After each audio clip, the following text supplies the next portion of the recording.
Is Chery Tiggo 7 Pro a good car? And is it worth a while for you to go and test drive it and take a look at it at your local Chery dealership? Welcome back to the channel, everyone. I'm Dimitri and this is Value Cars Australia. Today I'm excited to present to you my very first, very quick impressions of the very fresh to our shores Chery Tiggo 7 Pro. That was kindly provided to me for a little test drive and review by my friends at Chery Ride. Lovely people, you should visit them. You know, they have a Chery Tiggo 7 Pro in stock, as well as a whole bunch of Omoda 5s, which are also a rather decent vehicle if it fits your niche needs. However, Chery Tiggo 7 Pro arguably would fit a much broader audience and appeal to a much broader audience. So, in this video, I'm gonna very quickly tell you what I liked. We'll keep it simple. I'll tell you what I liked about Chery Tiggo 7 Pro, and I'll tell you what I didn't like so much. How does that sound? If that sounds okay, give me a like and subscribe to the channel if you haven't already. Always appreciate it. Now, before we commence this whole thing, let me very quickly tell you that Chery Tiggo 7 Pro has been rolled out on the territory, at least of Russia, for already like a couple of years. What that means is that for us it's a new car, for them it's not. I can offer you a disassembly video of Chery Tiggo 7 Pro. Tell me if you're interested. And I can also offer you some owners' reviews from Russia who have driven this car for, if not 100,000 kilometers, then, you know, 30, 50,000 kilometers for sure. Why? Why such massive numbers? Well, first of all, 2 years is a long time. Second of all, a lot of those cars are bought in Russia for taxi services and for their equivalent of Uber services. That tells you something. And of course, Russia's supply of Japanese vehicles is limited now with all the sanctions and whatnot.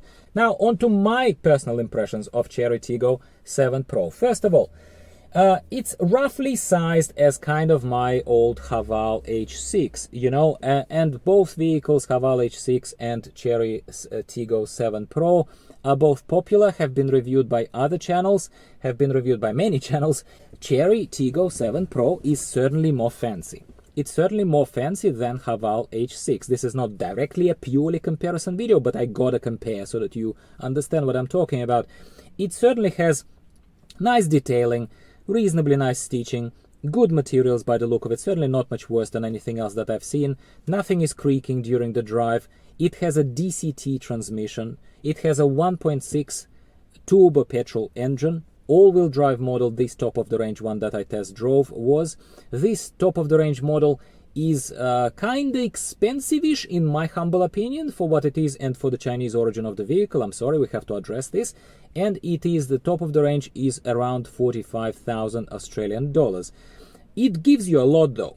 Like, let's address the obvious. It gives you a lot. It gives you some of the most comfortable seats that I've sat in. Bucket seats of Chery Tiggo 7 Pro are amazing. They remind me very much of my new car's seats, yes, and of my good old MG HS Essence that I had, and it had the best on record in a budget brand of the car, the best on record leather seats that it had. So I might not say that Chery Tiggo 7 Pro's seats are as good as MG HS's leather seats were, but it's close. It's close. It's a very comfortable seat. It's very nice. Driver's position in the car I found a little odd. Personally, it is kind of, it is towards a dislike, but definitely not a massive like, because the car sits rather high, so it kind of creates this optical view of verticality for you, like a proper SUV. But at the same time, once you sit into it, all the panels and even the central panel, which is the most perplexing thing, the central panel where you rest your elbow and you kind of expect it to go a little bit lower than you, it almost, and I will exaggerate a little bit just to make a point, but in Chery Tiggo 7, it almost feels like it's here. It almost feels like you're driving like this a little bit. After a while, you get used to it. You even enjoy it. You kind of like that, yeah? And I'm already obviously not sitting there in that car, but my impressions are fresh. It was today when I was recording it. So yeah, panels are high, and the frontal panel is also rather high. So you kind of, when you look in front, the visibility is okay, but it's nothing compared to my car, the one I'm sitting in, the one I'll talk to you about in another video. And even, I don't know, by the fresh memory of my Haval, I'd say it's not as good as even in Haval. Like, that's my opinion. That's what I didn't particularly like. But They threw every fancy electronic feature at you, as a lot of Chinese manufacturers like to do, because creating electronic features these days is cheaper than giving you analog things and other things that we traditional drivers are more used to, and where we sometimes, not always, associate perceived value with. So they pack stuff into electronics. They gave you bare minimum of analog buttons and analog things, switches, tumblers, and anything like that. And look, my new car kind of suffers from the same effect, except it's from a Japanese manufacturer and it all feels a bit differently. Again, story for another time, something for you to subscribe for. But they've done a good job. I'm gonna say they've done, on the balance of things, a good job, in my humble opinion, with the instruments panel, with these really generous, really massive central screens that are curved as well. It reminds you of the more expensive models of the latest Kia Sportage, and Kia Carnival of 2023. So here they went for the same curved panel that is implemented much better than the panel in Chery Omoda 5. In Chery Omoda 5, when the engine is not on, you look at this massive black space of that plastic, of this big kind of panel thing in front of you. But first of all, it's not curved, and second of all, when the engine does come on and the screens do light up, they look like the insets inside of that panel. Here, however, in Chery Tiggo 7 Pro, this is a curved panel and it looks honest. It looks like an honest panel where it all lights up. It all kind of gives you a generous amount of visual instruments and everything. What I particularly liked about the central instrument panel is that it is, again, one of those slightly oversaturated, over-sugared, amount of electronics to my liking. However, it has a map front and center. The speedometers kind of make an intelligent decision of when to increase the visibility of themselves. They're scaling up. They scale up the size of those speedometer and odometer on the sides when the car thinks you need it. All the notifications are popping up front and center. It's cool. It's cool. I'm gonna say it's cool. Steering wheel is the same-ish. Probably, I'm not going to be pedantic. It looks like the same steering wheel as Omoda 5 has.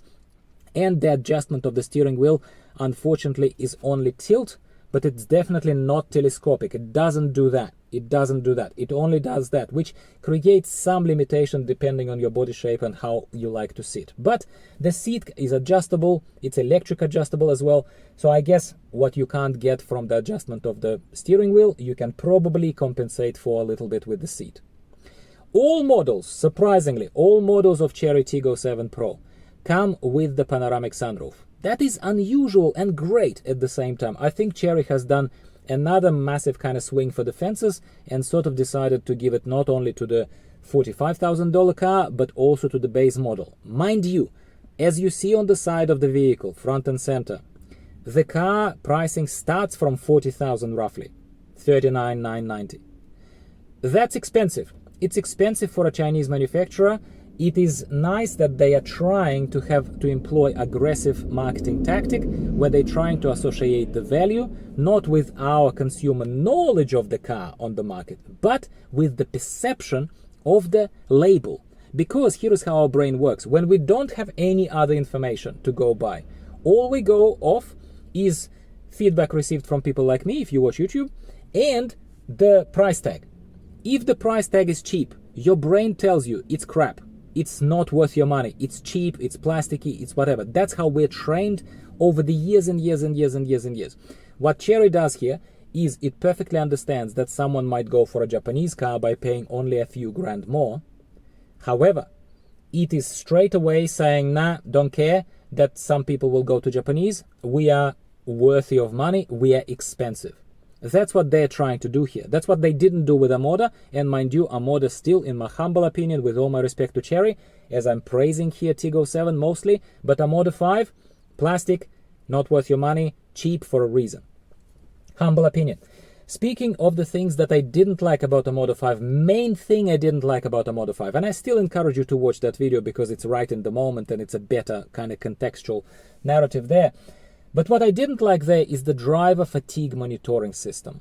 In Chery, both Omoda and unfortunately Tiggo 7, slightly better, it is a bit overzealous. I'm gonna call it overzealous. It's a bit overzealous. It does the dings and bongs even if you looked for like 10 seconds this way and the car wasn't moving, but it still does the ding and bong and tells you that you've been distracted for too long. Like, shut up. Shut up! I haven't been distracted for too long. I've been driving for longer than you existed as a company. Sorry, I got distracted there for a second. I needed a driver monitoring system to tell me off right now. If I was in Chery, it would have told me off right now. I don't like that. I don't like the car thinking it knows better. Additionally to that, you know the billion videos I posted on Haval H6 and GWM invasive emergency lane keeping system, or ELK, that I refer to ELK as ELK. How it wrestles you back into the lane, and you need to explicitly turn it off and go through all these menus to turn it off, right? Well, you still need to go through the menus to turn it off in Omoda 5 and in Chery Tiggo Pro. They also have a lane keeping system that also by default comes on, and also it is rather forceful and rather invasive. It is informative because the car is fancier. It shows to you exactly where you, like, it graphically represents in the electronic dash how it thinks you leaned too far towards, too close to the center line, and that's why it tried to steer you away. But sometimes we have to avoid potholes. Sometimes we have to veer away from something else, some other obstacle, grandma stepping onto the pedestrian footpath, or a ball from a child rolling in, and this thing steers you back because it thinks it knows better. I think it's a hazard. I think it is where the assistance systems are kind of trying to take over the world. Like, it is where they should shut up, help by giving me notifications, by not letting me open the door if there is a cyclist passing by. I love those features, yeah, in many cars.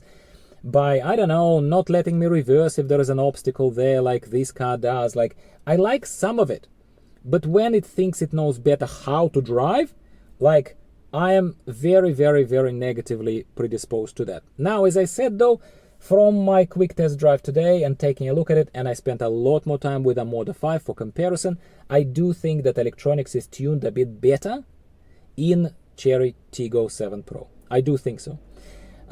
What else? As far as the engine power, I already said that it's a 1.6 turbo petrol all-wheel drive model with DCT transmission. I am starting to get used to CVT transmission. This car has a CVT transmission, and you know me, I tolerated DCT of Haval H6 and I thought it was tuned well. Here I think DCT kind of makes itself known too much. It knocks and it switches into gear. It starts slow, but then suddenly you're in gear and it kind of jolts ahead a little bit as you drive.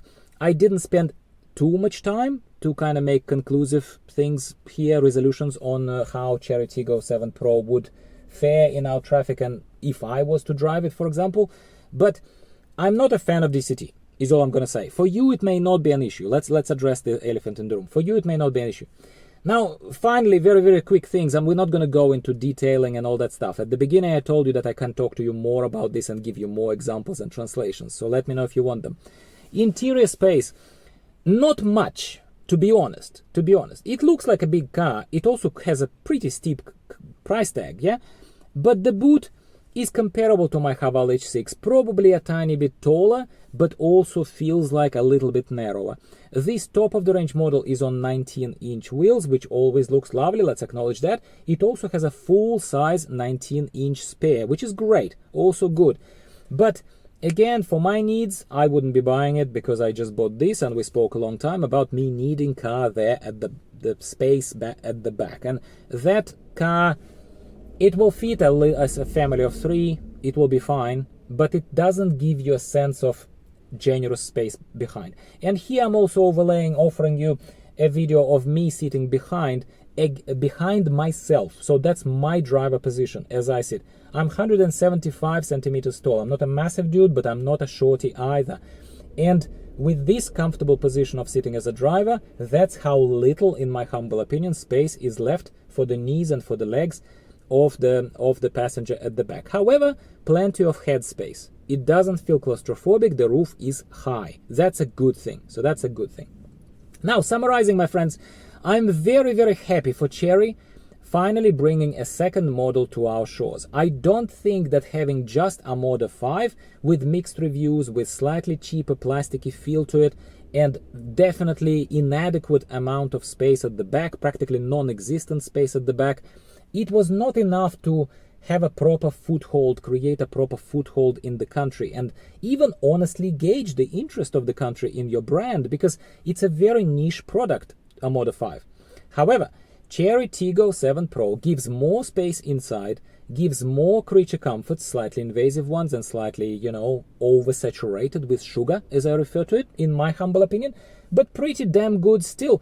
So I think that absolutely, if you are on the market for an SUV and thinking of spending between $40,000 and $45,000 on a Chinese SUV that is going to think better than you of what you should do on the road, maybe you want it, maybe you want that assistance, maybe you're a grandma and you need every help you can get. Well, God bless, grandma.